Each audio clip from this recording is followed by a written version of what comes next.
mga ka-friendship, I show you what I do every morning and before I go to sleep. I have this ice cube and you have like this in the kitchen.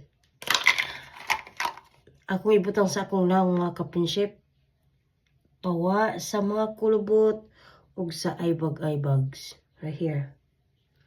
Mga niya akong buhatan mga ka-friendship. Kada buntag ug kada gabi naamoy daghan ani sa kitchen. Kung naamoy refrigerator, maghimo lang mo og ice. Just make some ice and then you can put it every morning and before you go to sleep if you want to. Kung gusto ninyo, subukan lang, walay mawala.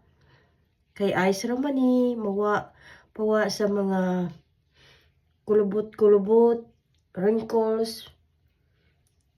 Just ice. I just put ice in my face every morning and before I go to sleep. Ice cube mga ka-friendship.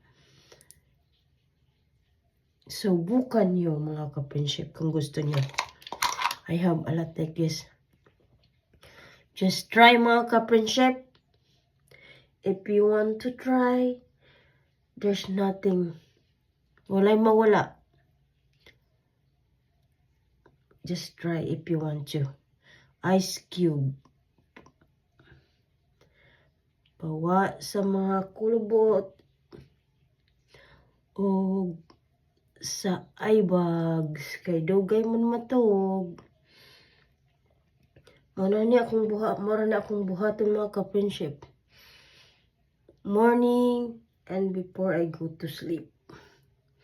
I put some ice cube in my face. So mga ka-friendship, gamay na lang. I just put 2. Duhara ka ice cube akong gigamit mga ka-friendship.